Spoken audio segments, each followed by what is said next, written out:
All right. I hope I was clear. Uh, Class, I'm canceling class Tuesday, Wednesday, and Thursday, so you can go to the Moves Open House. And which unfortunately doesn't give you extra time to work on the assignment, but such as I have no control. Anyway, yeah, so it would definitely behoove you, especially to check out the student presentations, because they're going to be presenting their thesis topics and kind of what they've done. And a year from now, that's going to be you. So with the exception of our Newark folk. So we're not going to make you write a thesis. But anyway, so there will not be class Tuesday, Wednesday, and Thursday. We'll pick it up again the following Monday, which will be the last week in class, I believe. So, and fortunately, we made it to the final topic, which is kind of an important one. And I always feel that doesn't get enough shrift, as it were.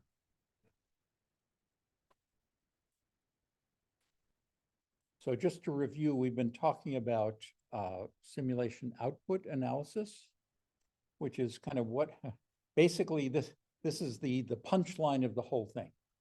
So the starting place is consists of questions that people have about either an existing system, a proposed system, some kind of situation. There's something that they do, that an interested party wants to know, and they don't know it. Because if they knew it, they wouldn't have to do any of this. And so the first step would be to, like if simulation has been identified as the methodology of choice, then the next step would be to either find an off-the-shelf simulation model which does what you want, or kind of roll your own, or modify an existing one, however that works. Obviously, the principle of laziness says if there's an existing simulation model that does exactly what you want, then use that. My experience has been that there usually isn't. As much as DoD sort of tries to make models that, that kind of overcome the need to actually do the kinds of things that I've been torturing you with all quarter. The fact is that usually when there's some kind of new question, it's about a system that hasn't really been examined in exactly that way before. And just so my experience is that usually if you formulate a question, then there's either no model that actually kind of does it, or there are models that kind of almost do it but can't really be modified to do it, and occasionally you get lucky. I probably told you about my kind of years ago. This was actually an Army model. And it actually did almost everything of what the student wanted, but the problem was that it didn't give the output for what they wanted. In other words, internally, the simulation was actually computing the things that he wanted, but it wouldn't output them. Why? Because whoever designed it had kind of hardwired in the analysis and the model. And so it was, kind of stuck because it was a program of record, and so it was basically shrink wrapped, and you couldn't kind of really get to the guts of it. And then just FYI, if you've ever been wondering about all this sort of property change or state change notification for the Python people, that's really what this is about. In other words, if you write a model in which every state transition, whether explicit or implicit, notifies via a property change or in Python a state change, then what that means is that anything that the simulation model can compute can be analyzed on the outside, and you don't have to do any surgery on the model itself. And that may, I mean, after having kind of worked on it for that way for several months, it may seem kind of obvious, but it's not at all obvious. A lot of models don't do that. In other words, they'll have sort of an analysis piece, and it'll give you what they've have decided you can do, but nothing more. Anyway, so now, as I've pointed out, since these are stochastic models, or at least pseudo-stochastic, and keep in mind that stochastic is just a fancy way of saying random, but people like to say fancy words. So, and as such, running it once is a mortal sin in terms of analysis. If you really want to know what the system is telling you, then you need to do more analysis. Because it's random, really the preferred way is to do some kind of statistical analysis. And you're all familiar with that. And then last week talked about what are some of the problems inherent in the raw data that comes out. So the canonical example of that are the delays in the queue for our standard multiple server queue model. And it, I hopefully convinced you that the data, the raw data that comes out is not what statisticians call a random sample. Because a random sample is identical, independent and identically distributed. And the delays in queue, which are very typical of simulation data, are neither independent nor are they identically distributed. But other than that, okay, so what can we do? The next bifurcation is how we're, what part of the simulation model we're interested in. And there are really two pieces to many models, or at least some of the models we've looked at. The terminating case, which is what we're going to look at today, is one in which there's some kind of specific ending criterion.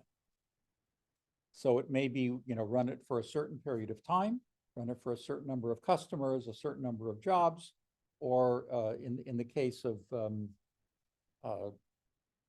like in the model that you're working on, you might envision a situation where, so let's say we have N targets, and I have like a UAV, which is searching for those targets. And so one criterion might be, how long does it take to detect all of the targets? And that would be a terminating case, because once you've detected all the targets, there's nothing more to do. So there's a natural termination criterion. So now the other, which we're going to start talking about next week, is a steady state analysis, which is a model which kind of just runs until, well, steady state. And now what is steady state? Steady state is also a stochastic or random situation. In other words, once you're in steady state, you're not at a fixed value, but you're fluctuating around a specific distribution. We'll go into that a little bit more. So there are two pieces of the model that are of interest, and sometimes the same model can have interest in the different pieces. I mean, actually, one of the models I've been developing for NAVSUP, they for one set of questions, they're interested in things like fill rates and average number of items, et cetera. And that's a steady state type of thing. So when I run that model, I run it into steady state and apply what the kinds of things that we'll talk about next week. But kind of after that model was developed, and some other people kind of came and got interested in it, but they weren't interested in the long run thing. They were interested in, okay, given the current situation, what are things going to be like over the next couple of years? And that's a terminating case. So the same model can be run either in steady state or terminating if that's the situation. If it has a natural ending criterion, like the searching model I was talking about before, then then there is no steady state concept. Okay. So terminating and out, what we're interested in, what is the model doing from the beginning? And yeah, so it's characterized by natural or some imposed end condition. Now, the other thing is that the measures, the metrics that we're interested in, they are affected by the initial conditions. In other words, for our queuing model, the fact that we're starting it empty and idle is going to affect the results. If we started our model with 10 in the queue, we would get different results typically.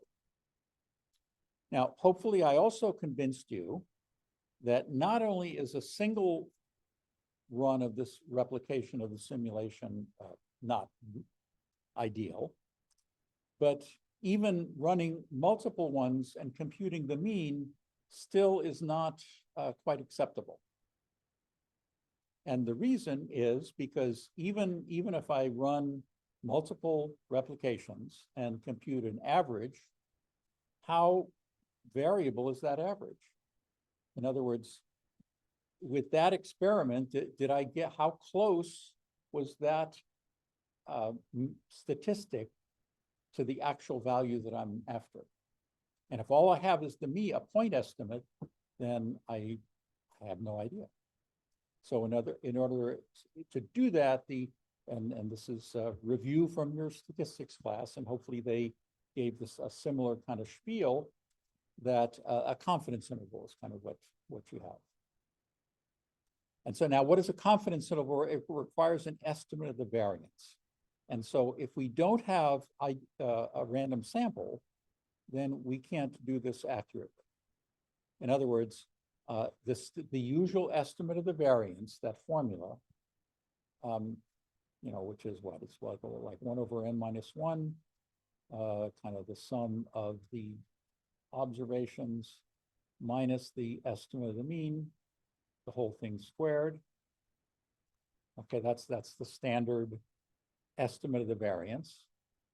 The problem is that if our observations are independent, then this is unbiased, meaning that if we take enough samples, it's going to get close enough to the actual but unknown variance. The thing to keep in mind is that we don't know any of these values, that any of these things we're estimating. That's why we're estimating. In other words, if we knew what these actual values were, then there's no need to do this. Okay, so, but if they're correlated, if the observations are correlated, then what happens is there's an extra term when we try to go and find the expected value of this. And that extra term has to do with the correlations between them.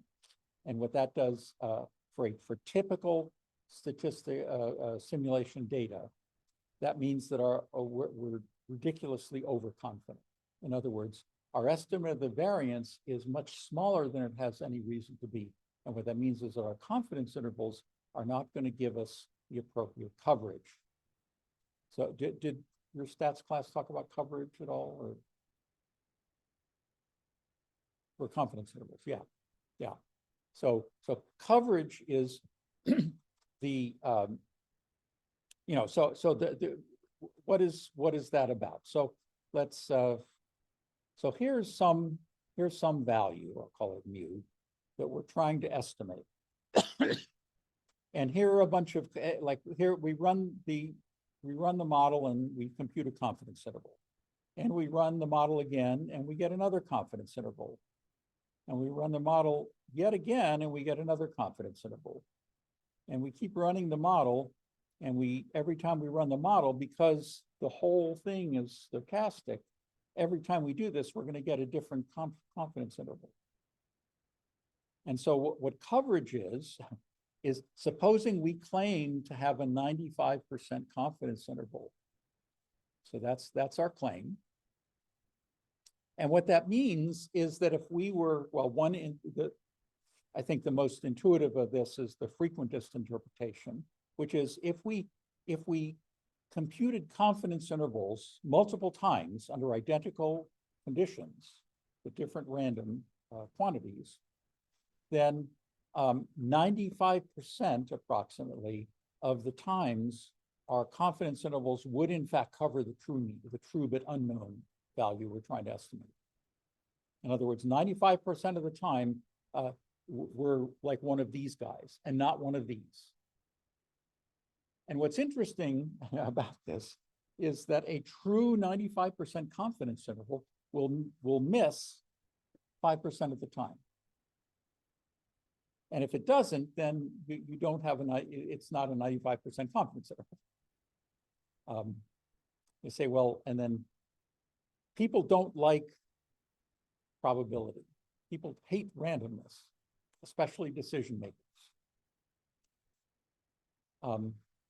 And yet, as one of my professors once quipped, so I mean, a true 95% confidence interval will miss 1 time out of 20. So he said statisticians are the only people he knows who insist on being wrong 1 time out of 20.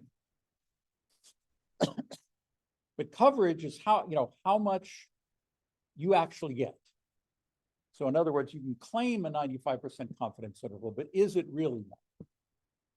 So, so coverage has to do with what kind of confidence interval are you actually getting? That is, what percentage of the time are you actually doing this?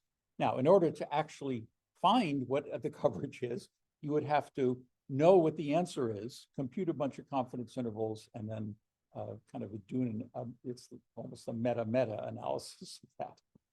But that's kind of important. Now, so back to the problem of the raw data, again, just thinking of our delays in queue or even times in the system, or think of something like the average number in the queue, which doesn't even have discrete observations. That's a time varying average. So what the heck are we measuring? And so for delay in queue, we'd have to kind of add the extra caveats, which I won't necessarily do in the specific outputs, but are understood. In other words, when I'm estimating, say for the delay in queue, it would be the expected average delay in the queue over the run that I'm doing. So the procedure is, okay, I need to come up with independent replicate. I need to come up with a random sample. And the way I do that, the way simulators do that is to first ensure the initial conditions are identical. And then I can estimate both the mean and the variance. It's the variance that's the problem. As we've seen, you can always estimate the mean from some fact. You can always estimate the variance or something, but what the heck does it even mean? So as long as the initial conditions are identical, and I have independent replications, which if you remember from, we talked about random numbers, if the first replication takes these random numbers, and the second one takes these random numbers, then my replications are as independent as my underlying random number. So if my random number generator is independent enough, which Mersenne twistors are, then, and I kind of do it this way, that is picking up where I left off, and making sure I keep my hands off the random number generator, then each replication will have the independent observation. So I have, I don't know how extended this is, but, well, I mean, extended in the sense that I'm gonna, I was originally gonna do it for the Renee one, but I changed my mind. And okay, so remember our entity server, which was one of our multiple server queue implementations. And so I'm interested in these. I want the expected average delay in the queue. Also the expected average time in the system, again, over an an initial run, expected average utilization, and expected average number in the queue. So those are the measures that I want. And if you do a pull on the class code, so to see all this, let's make sure I'm got the most recent. Okay. Or up to date. So there's a new class in moves run, MV302 run, called Yes, sir. analyze entity. Sharing. Are you not seeing it? Okay, because I Thanks. thought I was sharing, but I wasn't. Okay, I'll do it for Java, and then I have it, it's in Python as well. So, okay, so this is our entity server. I'm using the same values I had before. So inter-arrival times uniform 0.92.2. Our service times were gamma 1.8, 1.7. So here's how we do it. Now, notice that these simple stats, I had one for the number in queue, available servers, the delay in queue. So in this case, the number in queue was from a collection. So I needed the collection time varying. The number of available servers is also a time varying. And then the delay in the queue and the time in the system are both tally. So these are the ones we had already. And they're listening to our, in this case, our entity server. And whenever a property change for the appropriate state gets heard, then they update their statistics counters. So here's where we're going to start the analysis. So we choose two parameters for the confidence interval. One is the number of replications. Here we'll choose 30 and an alpha of 0.05. Why 30? Central limit theorem. Why does 30 mean the central limit theorem is okay?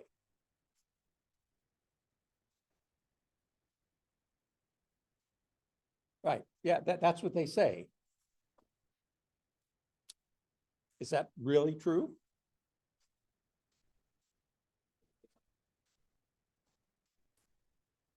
Yeah, it's in other words, just these numbers are arbitrary.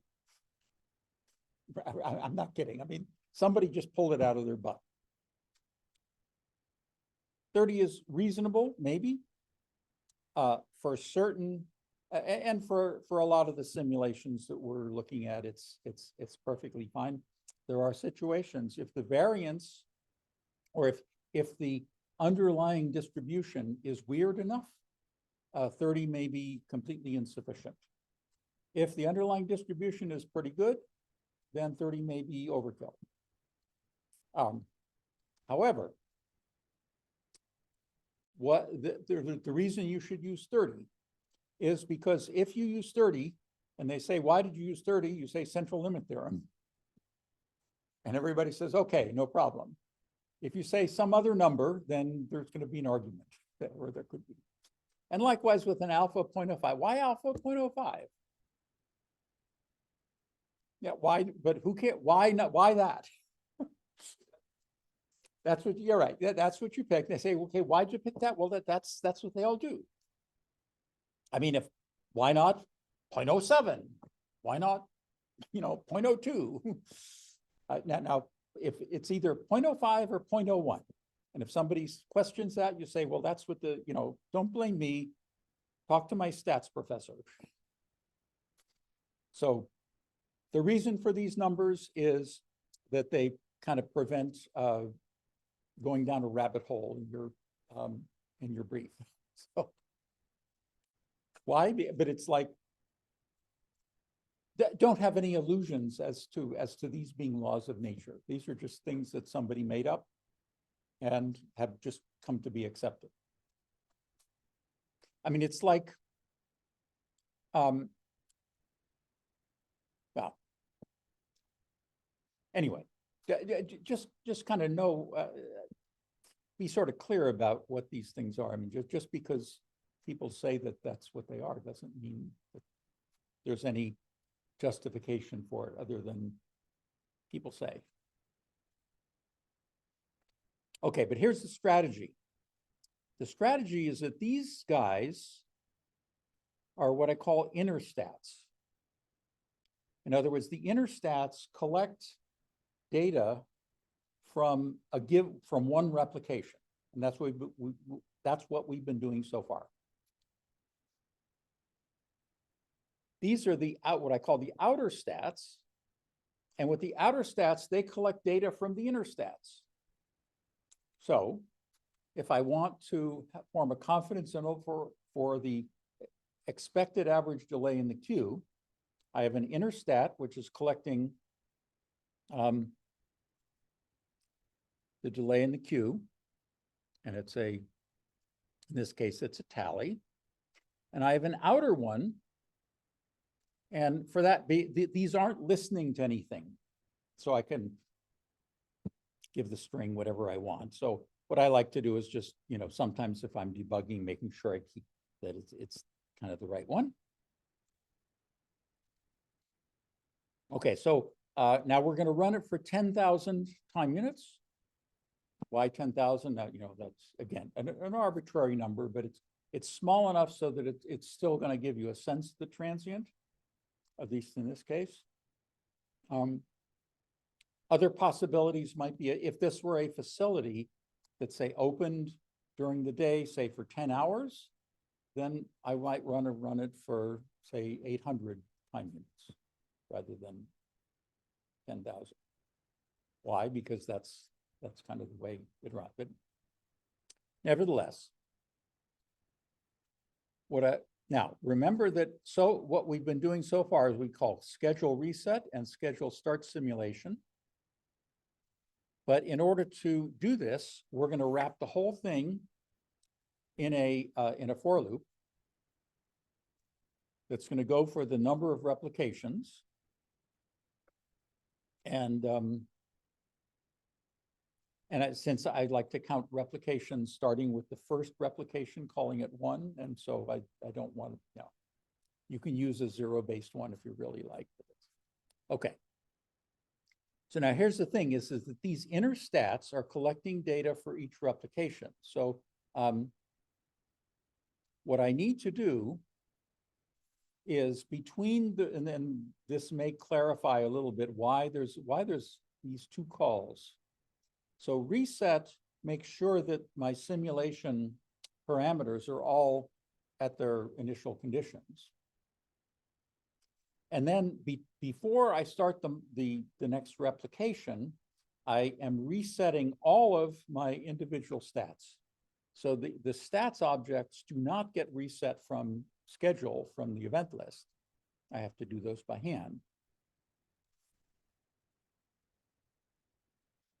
So before I do a new replication, I reset all of my inner stats. And then I run the simulation. And when I return from start simulation, now I've done another replication.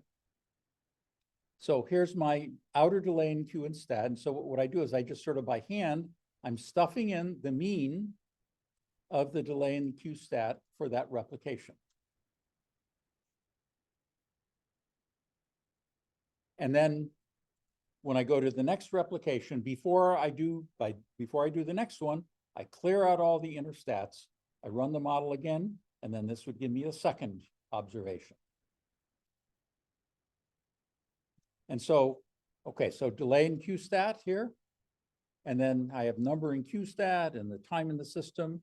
And then I also wanted to do utilization, which doesn't come with a specific state variable, but it's something I can compute from the number of available servers and the total number of servers. So I wanted to do that.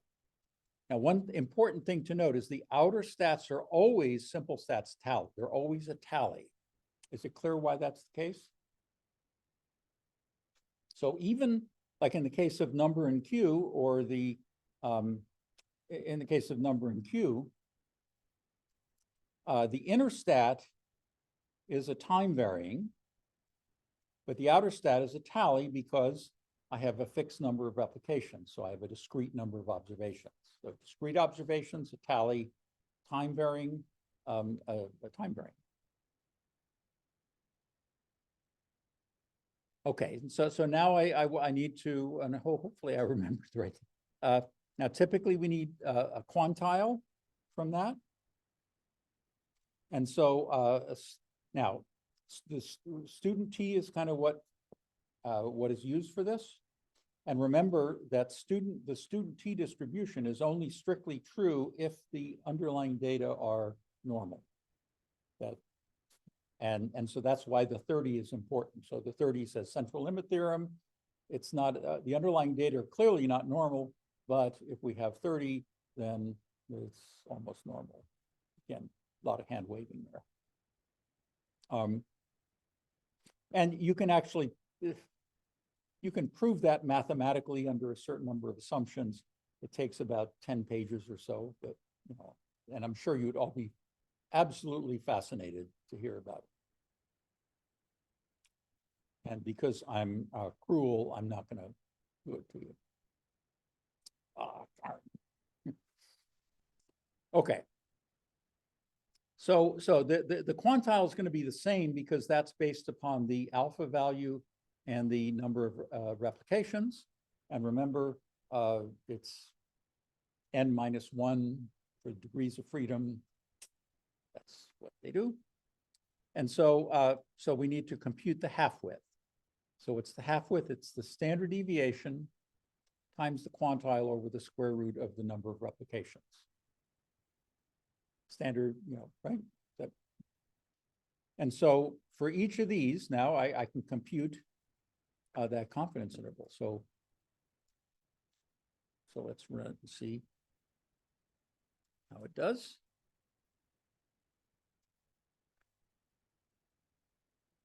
And now, here this just took a couple of seconds because this was a fairly fast one. But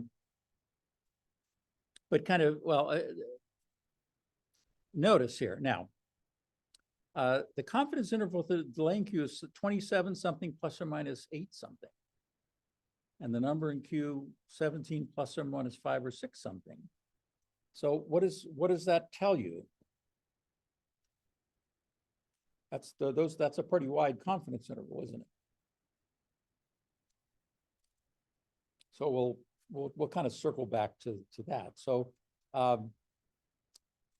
so what if I wanted a more accurate estimate of this? What could I do? More replications. That's pretty much the only lever I have to pull. So what could I do? I could, let's see, that took 2 seconds. What if I made it 100 replications? Oops. That's right, you know, the 30 was justified for the central limit theorem, but then, okay, so now I kind of cut it in half a little bit. So the tighter confidence intervals looks a little closer, still not all the way there. And what that kind of exposes, by the way, is yet another little, I wouldn't call it a flaw, but just sort of a little caveat about doing it this way. And that is, when you do one of these statistical experiments, you choose your alpha and you choose your sample size, n. And once you do that, you're stuck with whatever half-width you get.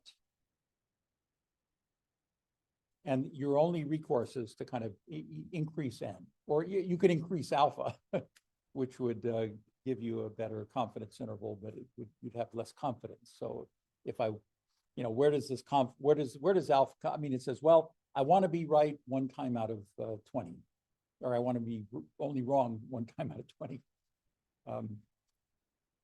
I mean, basically, like another way of, well, so let's see, how long did that? It took 5 seconds. So if I run it for a minute, then maybe I can really get something. So I mean, how big should you run these? Like the models that I'm writing for NavSup, I mean, some of them take days to run. So, you know, why? Because they have just a boatload, so to speak, no pun intended, of items. Okay. So that's how we can, but these are decent, you know, so here, okay, plus or minus one something. So if I run it 1,000 times, it took half a minute. Not too bad. Again, very small model. But I'm getting confidence intervals, and these I can brief these with a straight face, and you know, and be able to either justify everything I'm doing, or pass the buck. Like Y30, you know, because so and so said Y alpha of 0.05, because so and so said. The only question, the only other alpha is 0.01. I mean, so what does that do? A 0.01 confidence interval is going to be much wider, because in order to have more confidence, I gotta, you know, so even for running it 100 times, I have confidence there. So, but the lesson is that you want to first choose parameters that you can defend, whether they're defensible or not. I mean, there's nothing inherently defensible about any of these, but you can sort of pass the buck, as it were.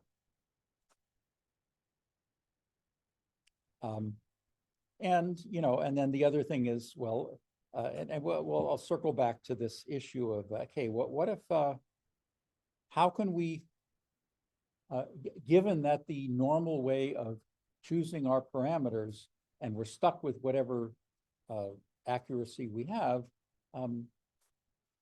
in other words, we could have something, like if we kind of go back to the original ones,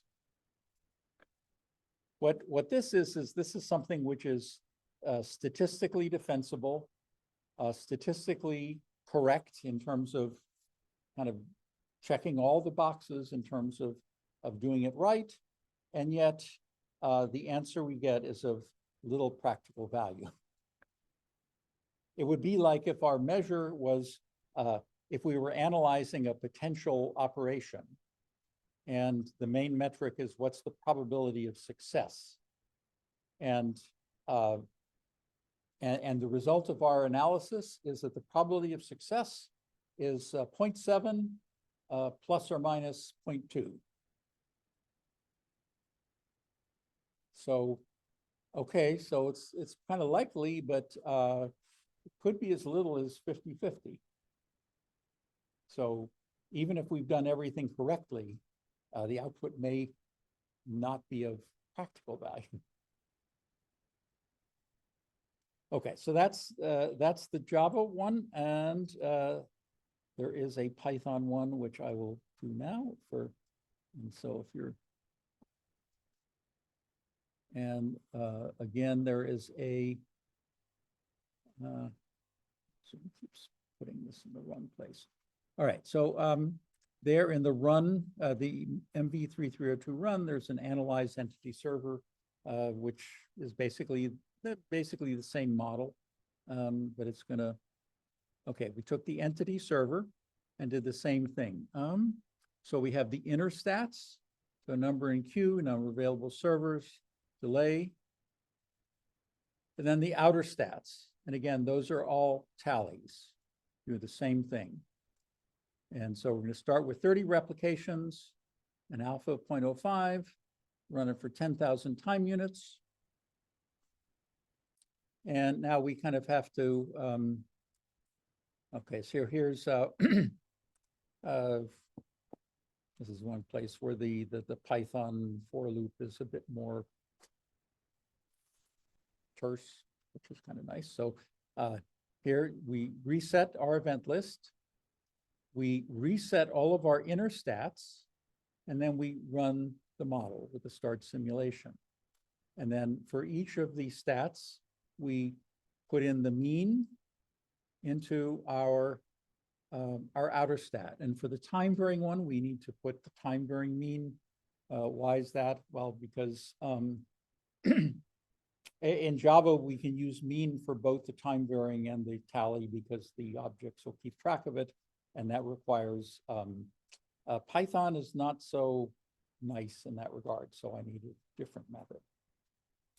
And so again, now for the utilization, notice when I'm just computing the utilization as 1 minus the number of available servers mean over the total number of servers. And then we use that as the thing. So so now when we run this, okay, run it for 30 time units.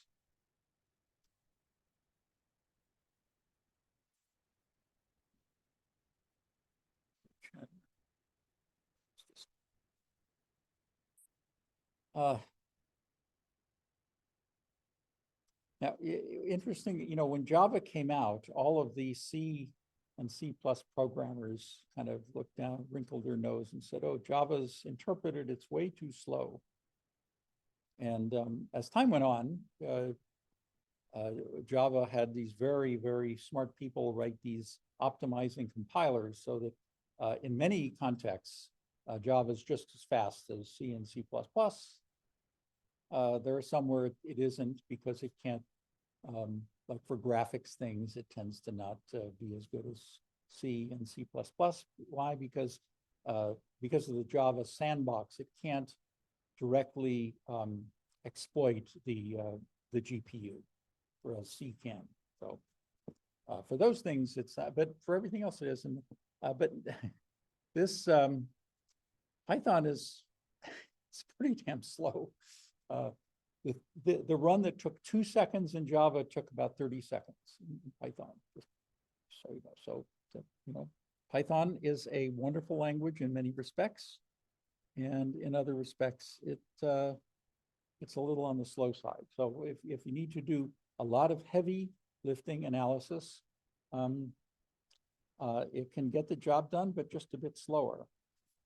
But anyway, so it's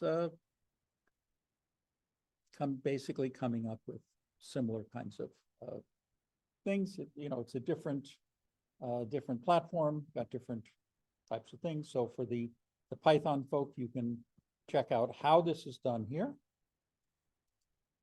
Okay, so that's the terminating case. And so the way you do the terminating case again is you just kind of run the model, wrap it with a for loop, make sure you clear your inner stats in between reset and start simulation, put the inner stats values that you want into the outer stats. So now I've done means everywhere, but it doesn't have to be means. It can be, say, the max value. You might say, well, what is the maximum size of the queue, for example? So what is the expected maximum size of the queue over this time period? And you could have a confidence interval for that.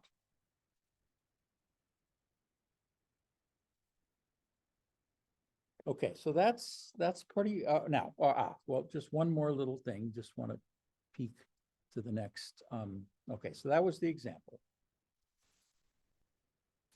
And now the next, what we'll start talking about next week is what happens in steady state. So these simulation models, as I've mentioned, will either blow up where the queue gets just arbitrarily large, in other words, doesn't converge to anything, or the simulation value, like if I'm interested in, say, the actual delay in the queue in the long run, that's actually one value. The steady state metrics, the steady state parameters I'm trying to estimate are a single value. Now the simulation itself will kind of fluctuate around it, but there's still just one value. So the advantage of the steady state analysis is what I'm estimating is very, very simple. It's just about one value. Whereas in the terminating case, I will typically, what I'm estimating is I have to kind of do a dance around the expected average. Oh, because why? Because they're all different. And in other words, in that case, because each of the values are different, there isn't one thing inherent in the delays in queue that I'm estimating, because they're all different. But if I run it long enough, then for a customer kind of coming in during steady state after the system has been running a long time, they will have a single value for their expected value. Why? Because it's basically warmed up. And if you remember kind of old electronics, they don't do it anymore, I think, but like in the old days when you turned on your stereo, you would have the kind of boom. Remember that? They probably, but what that is that's actually the same thing going on. That's the transient of the electronic components reaching their steady state, because from a cold start, it was kind of fluctuating a bit and then kind of calmed down. So I mean, this phenomenon is not just in simulation; it's kind of SR. Okay, so now in steady state, we want to estimate that long run value. Those steady state measures, unlike the terminating case, they don't depend on our initial value, regardless of where we start. If we've made it to steady state, it has nothing to do with where we started. No matter where you start, if you reach steady state, you're in steady state, and you didn't care.